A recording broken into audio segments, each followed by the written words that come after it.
Assalamualaikum warahmatullahi wabarakatuh. Perkenalkan, nama saya Hikmawati Nindita Putri dari kelas 1A atau bisa disebut semester 1A. Saya dari Prodi Administrasi Publik. Di sini saya akan menjelaskan materi mata kuliah dasar logika. Yang pertama, saya akan menjelaskan pengertian serta objek logika. Logika merupakan ilmu tentang bagaimana berpikir secara tepat. Logika juga disebut dengan logika episteme atau ilmu pengetahuan logika yang mempelajari kecakapan untuk berpikir secara lurus, tepat dengan kenyataan bahwa logika juga dapat mempelajari aturan-aturan dan cara berpikir yang dapat menyampaikan manusia kepada kebenaran. Logika merupakan cabang filsafat yang bersifat praktis, berpangkal pada penalaran dan sekaligus sebagai dasar filsafat dan sebagai sarana ilmu. Dengan fungsi sebagai dasar filsafat dan sarana ilmu, logika merupakan jembatan penghubung antara filsafat dan sarana ilmu. Yang secara terminologis, logika dapat didefinisikan sebagai teori tentang penyimpulan yang sah.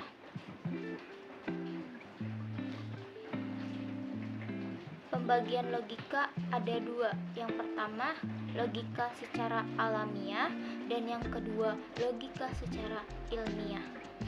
Logika alamiah adalah kinerja akal budi manusia yang berpikir secara tepat dan lurus sebelum mendapat pengaruh-pengaruh dari luar, yakni keinginan-keinginan dan kecenderungan yang subjektif, yang mana logika alamiah manusia ini sejak manusia dilahirkan.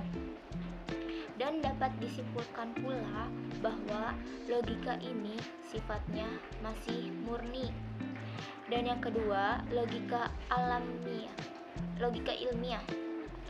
Logika ilmiah ini menjadi ilmu khusus yang merumuskan asas-asas yang harus ditepati dalam setiap pemikiran. Dengan adanya pertolongan logika ilmiah, inilah akal budi dapat bekerja dengan lebih tepat, lebih teliti, lebih mudah, dan lebih aman.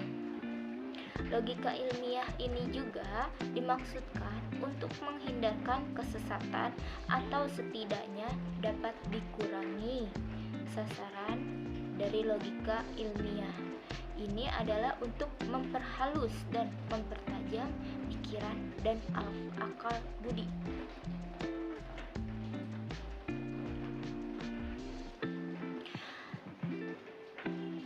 Kata logis yang dipergunakan tersebut bisa juga diartikan dengan masuk akal. Logika secara luas dapat didefinisikan sebagai pengkajian untuk berpikir secara valid atau benar. Menurut William Alston, mendefinisikan logika sebagai studi mengenai penyimpulan, tepatnya usaha untuk menentukan kriteria yang mampu membedakan penyimpulan yang valid dan yang tidak valid atau tidak benar. Menurut Surajio, berpendapat bahwa logika adalah studi mengenai berbagai jenis proposisi dan keterhubungannya satu sama lain yang dapat menentukan kebenaran suatu penyimpulan. Dari beberapa pandangan para ahli di atas, dapat disimpulkan bahwa logika adalah studi yang mempersoalkan tata cara berpikir secara tepat dan teratur untuk menentukan kriteria-kriteria yang mampu menyimpulkan suatu penyimpulan yang valid atau tidak valid. Objek kajian logika terdapat dua dari suatu kajian logika, yaitu yang pertama objek material dan yang kedua objek formal. Objek material adalah suatu bahan yang menjadi tinjauan, penelitian, atau pembentukan pengetahuan. Itu objek material. Ini dapat menyangkut apa saja, baik yang konkret maupun yang abstrak. Objek formal adalah sudut pandang yang ditujukan pada bahan dari penelitian atau pembentukan pengetahuan itu, atau sudut dari mana objek material itu diambil. Yang kedua, saya akan menjelaskan materi macam-macam logika. Logika dalam pengertian sempit dan luas. Dalam arti sempit, logika dipakai searti dengan logika deduktif atau logika formal. Sedangkan logika arti dari luas, pemakaiannya mencakup kesimpulan-kesimpulan dari berbagai bukti dan tentang bagaimana sistem penjelasan disusun dalam ilmu alam, serta meliputi pula pembahasan mengenai logika itu sendiri. Logika deduktif dan logika induktif.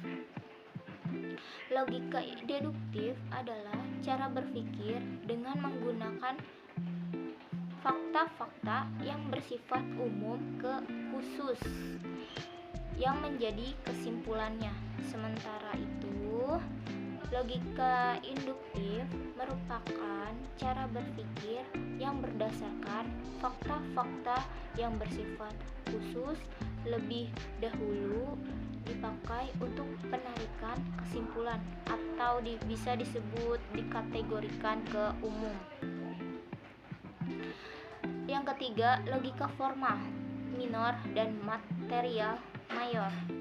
Logika formal atau disebut juga logika minor mempelajari asas, aturan, atau hukum-hukum berpikir yang harus ditaati agar orang dapat berpikir dengan benar dan mencapai kebenaran.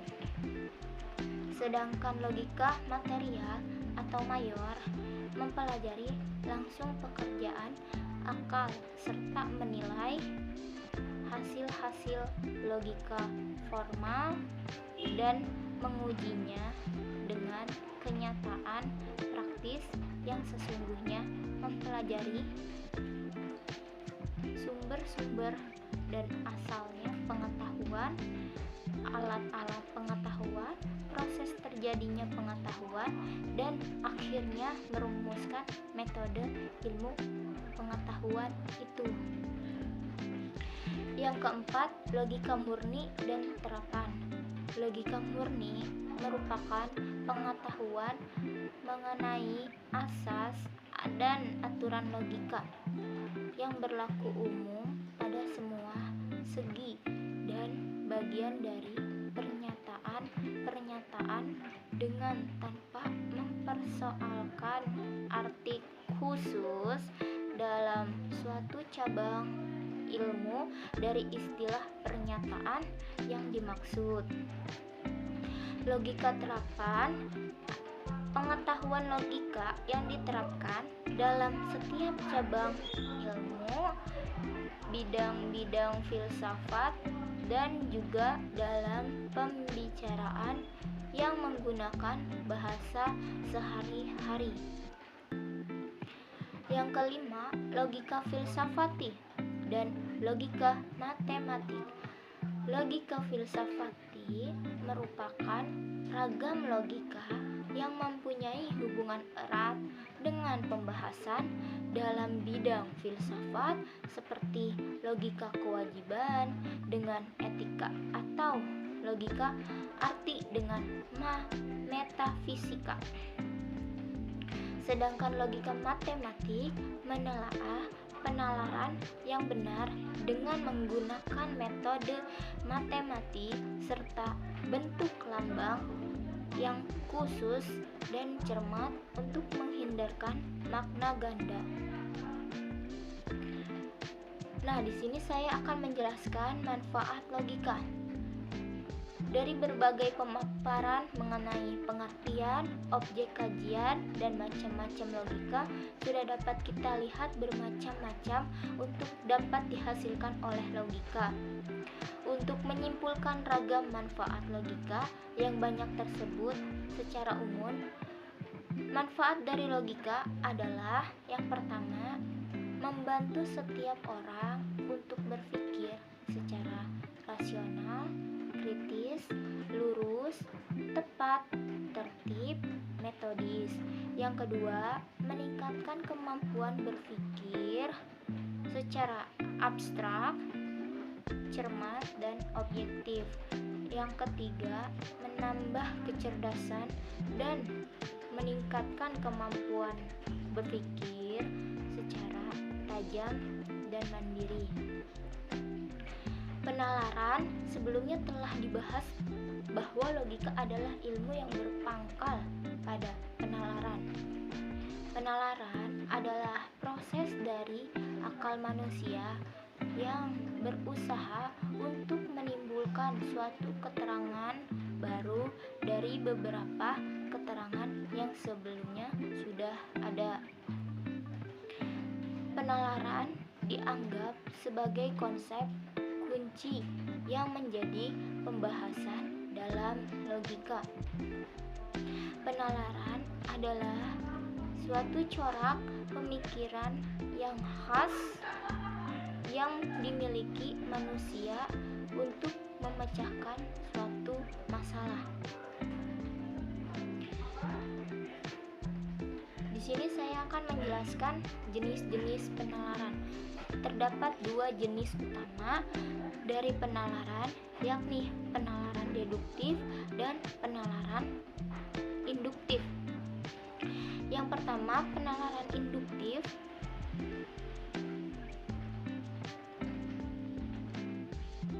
Penalaran induktif adalah penalaran yang membicarakan tentang penarikan kesimpulan bukan dari pernyataan-pernyataan yang umum, melainkan dari pernyataan-pernyataan yang khusus.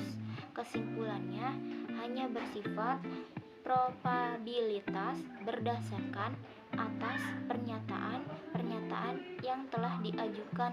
Terdapat beberapa macam penalaran induktif. Yang kedua, penalaran deduktif.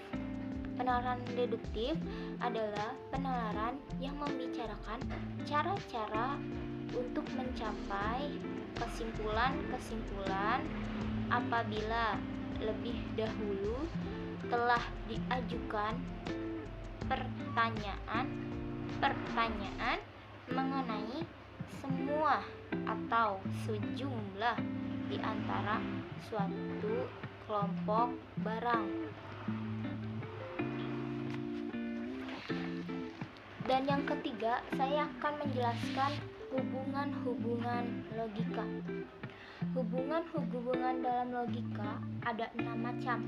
Yang pertama, hubungan independen, tak bertautan.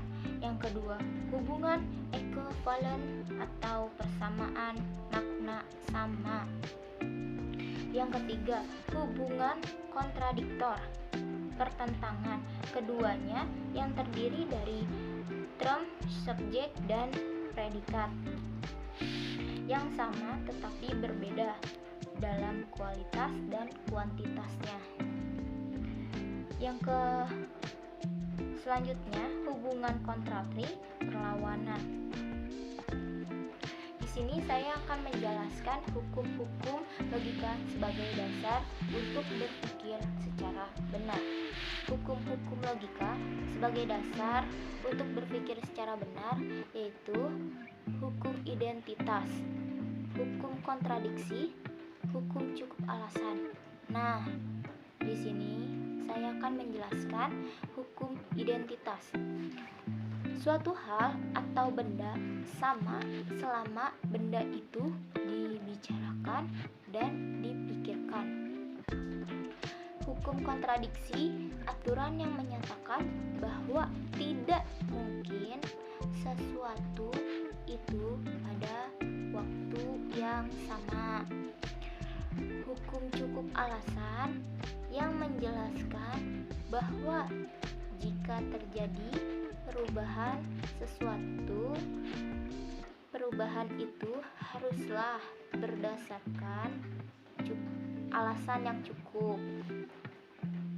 Yang selanjutnya saya akan menjelaskan makna kata atau term. Makna kata atau term adalah kata atau rangkaian kata yang berfungsi sebagai subjek atau predikat dalam suatu keputusan kalimat. Term bisa berupa term tunggal dan term majemuk. Term tunggal itu apabila hanya atas satu keputusan saja atau satu kata saja. Term majemuk terdiri dari 2 atau 3 kata dan bersama-sama merupakan suatu keseluruhan menunjukkan satu dan fungsi sebagai subjek atau predikat dalam suatu kalimat. Yang terakhir saya akan menjelaskan jenis-jenis proposisi. Nah, sebelum ke jenis-jenis proposisi, saya akan menjelaskan apa itu proposisi.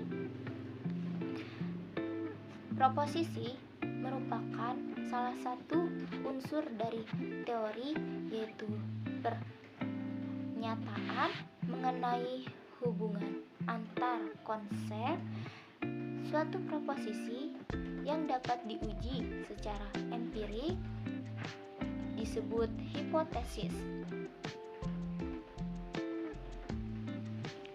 Pengertian suatu keputusan yang dipermasalahkan dalam filsafat logika adalah keputusan yang berhubungan dengan term yang dirangkai dalam suatu kalimat. Suatu proposisi mempunyai 3 unsur. Yang pertama subjek, yang kedua predikat, dan yang ketiga kopula. Baik, di sini saya akan menjelaskan unsur-unsur proposisi tersebut. Yang pertama, untuk unsur subjek ini hal yang tentangnya pengakuan atau pengingkaran ditujukan. Term subjek dalam sebuah proposisi disebut subjek logis. Dan yang kedua, saya akan menjelaskan term predikat. Isi pengakuan dan pengingkaran itu sendiri apa yang diakui dan diingkari. Term predikat ini dalam sebuah proposisi adalah predikat logis, yaitu apa yang ditegaskan atau diingkari tentang subjek. Dan yang terakhir, saya akan menjelaskan kopula, penghubung antara term subjek dan term predikat, dan sekaligus memberi bentuk pengakuan atau pengingkaran pada hubungan yang terjadi. Baik, saya akan lanjutkan ke proposisi menurut sumbernya. Dalam logika dikenal adanya 2 macam proposisi menurut sumbernya. Yang pertama, proposisi analitik dan proposisi sintetik. Baik, saya akan menjelaskan proposisi sintetik. Yang predikatnya mempunyai maksud yang bukan menjadi keharusan bagi subjeknya, adalah lukisan dari kenyataan empirik mana Maka untuk menguji bahan benar salahnya diukur berdasarkan sesuai tidaknya dengan kenyataan empiriknya. Untuk proposisi analitik, proposisi yang predikatnya mempunyai maksud yang sudah terkandung bagi subjeknya. Proposisi ini tidak menghadirkan pengertian baru. Baik, saya akan melanjutkan ke proposisi berdasarkan bentuk. Proposisi berdasarkan bentuk terdiri dari dua macam, yaitu tunggal dan majmuk.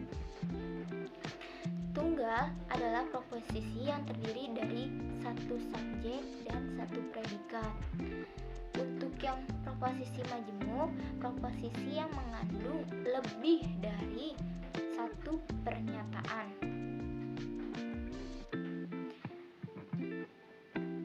Macam-macam proposisi. Yang pertama, proposisi kategorik. Yang paling sederhana terdiri dari term subjek, term predikat, satu kopula, dan satu quantifier. Proposisi kategori adalah yang mengandung pernyataan tanpa adanya syarat.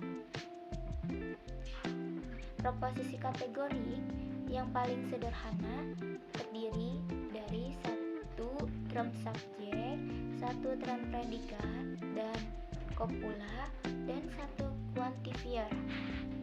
Subjek, sebagaimana kita ketahui, adalah term yang menjadi pokok pembicaraan. Predikat adalah term yang menerangkan subjek. Kopula adalah kata yang menyatakan hubungan antara term subjek dan term predikat. Quantifier adalah kata yang menunjukkan banyaknya satuan yang diikat oleh term subjek. Quantifier suatu proposisi yang menunjukkan kepada permasalahan universal, maka proposisi itu juga disebut dengan proposisi universal. Quantifier universal ditandai dengan kata keseluruh, semua, segenap, setiap, tidak satupun. Quantifier yang menunjukkan kepada permasalahan partikular disebut proposisi partikular. Quantifier partikular ditandai dengan sebagian, kebanyakan, beberapa, tidak semua, sebagian besar, hampir seluruh, rata-rata, salah seorang di antara, salah, sebuah di antara menunjukkan kepada permasalahan singular disebut proposisi singular.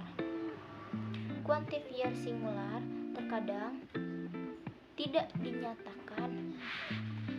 Kopula dapat menentukan kualitas proposisinya. Proposisinya disebut positif jika kopula mengiyakan. Proposisi disebut negatif jika kopula mengingkarinya. Kopula pada proposisi positif tidak selalu dinyatakan atau tersembunyi. Kopula pada proposisi negatif tidak mungkin disembunyikan, karena apabila di kopula disembunyikan bisa berarti mengiyakan hubungan antara term subjek dan predikatnya. Kopula pada proposisi kategori berfungsi untuk menghubungkan dua buah term. Yang kedua, distribusi dapat diartikan sebagai kegiatan pemasaran yang berusaha mempelancar dan mempermudah penyampaian barang dan jasa dari produsen kepada konsumen.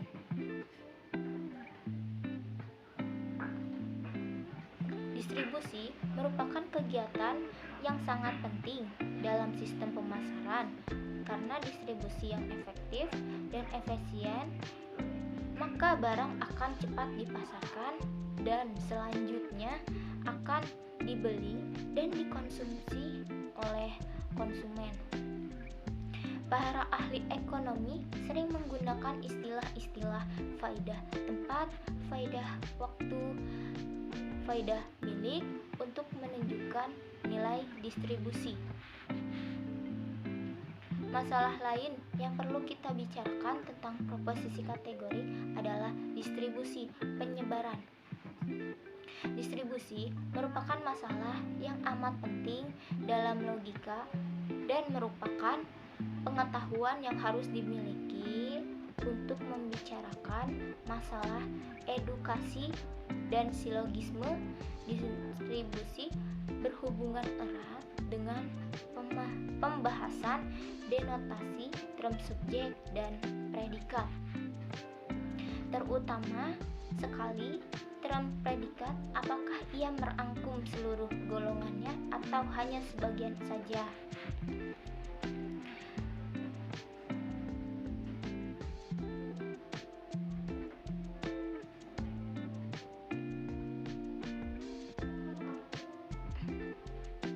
Proposisi hipotetik. Kalau proposisi kategorik menyatakan suatu kebenaran tanpa syarat, maka pada proposisi hipotetik kebenaran yang dinyatakan justru digantungkan pada syarat tertentu antara keduanya mempunyai perbedaan mendasar.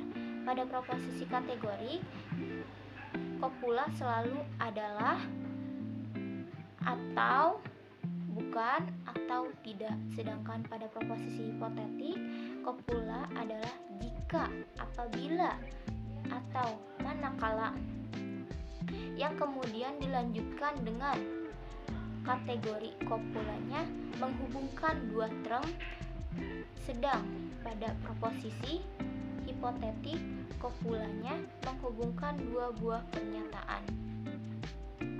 Proposisi hipotetik. Sebuah proposisi hipotetik merupakan atau menghubungkan dua buah pernyataan. Proposisi disyungtif. Tipe proposisi kondisional yang kebenarannya digantung pada syarat tertentu. Di samping bentuk hipotetik adalah bentuk disyungtif. Seperti juga proposisi hipotetika, proposisi disyungtif pada hakikatnya juga terdiri dari dua buah proposisi kategorika. Sebuah proposisi disyungtif seperti proposisi jika tidak benar salahnya, jika dianalisis menjadi proposisi itu benar dan proposisi itu salah. Kopula yang berupa jika dan maka mengubah dua proposisi kategori menjadi permasalahan disyungtif. Kopula dari proposisi disyungtif. Dalam proposisi hipotetik, kopula menghubungkan sebab dan akibat, sedangkan dalam disyungtif, kopula menghubungkan dua buah alternatif. Ada dua buah bentuk proposisi disyungtif. Yang pertama, proposisi disyungtif secara sempurna dan tidak sempurna. Proposisi disyungtif sempurna mempunyai alternatif kontradiktif, sedangkan proposisi disyungtif tidak sempurna alternatifnya tidak berbentuk kontradiktif. Rumus untuk bentuk pertama. Sekian dari saya. Mohon maaf jika ada salah-salah kata. Wabillahi taufiq wal hidayah. Wassalamualaikum warahmatullahi wabarakatuh.